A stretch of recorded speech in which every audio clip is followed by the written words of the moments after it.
এজন্য আল্লাহর নবী বললেন, মান হাজ্জা লিল্লাহি ফালাম ইয়ারফুস ওয়া লাম ইয়াফসুক রাজাআ কায়াউমিন ওয়ালাদাতহু উম্মুহু।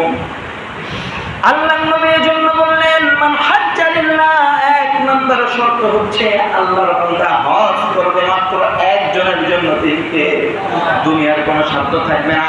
মানুষ আমাকে হাজি সাহেব বলবে, গাজী সাহেব বলবে, আর হাজ বলবে, এরকম কোন মন মানসিকতা মনের মধ্যে রাখা যাবে না। হজ করবে একমাত্র আল্লাহ রাব্বুল আলামিনের জন্য।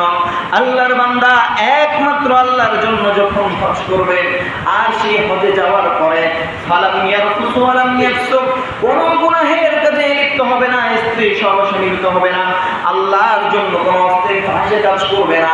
এমন ভাবে আল্লাহর বান্দা যখন হজ করবে, ওই হজ করে যখন ফিরে আসবে, রাজাআ কায়াউমিন ওয়ালাদাতহু উম্মুহু, আল্লাহর বান্দা শুদ্ধ মায়ের গর্ভ থেকে ভূমিষ্ঠ শিশুর মতো নিষ্পাপ হয়ে ফিরে আসবে। এজন্য আল্লাহর নবী বললেন, মান হাজ্জা লিল্লাহি ফালাম ইয়ারফুস ওয়া লাম ইয়াফসুক রাজাআ কায়াউমিন ওয়ালাদাতহু উম্মুহু। আল্লাহর নবী এজন্য বললেন, মান হাজ্জা লিল্লাহ, এক নম্বর শর্ত হচ্ছে আল্লাহর বান্দা হজ করবে মাত্র একজনের জন্য, তিনকে দুনিয়ার কোনো শব্দ থাকবে না।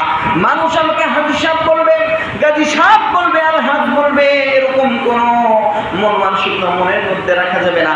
হজ করবে একমাত্র আল্লাহ রাব্বুল আলামিনের জন্য।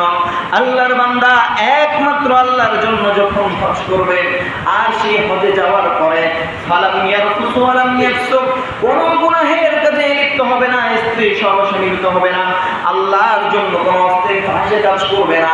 এমন ভাবে আল্লাহর বান্দা যখন হজ করবে, ওই হজ করে যখন ফিরে আসবে, রাজাআ কায়াউমিন ওয়ালাদাতহু উম্মুহু, আল্লাহর বান্দা শুদ্ধ মায়ের গর্ভ থেকে ভূমিষ্ঠ শিশুর মতো নিষ্পাপ হয়ে ফিরে আসবে। এজন্য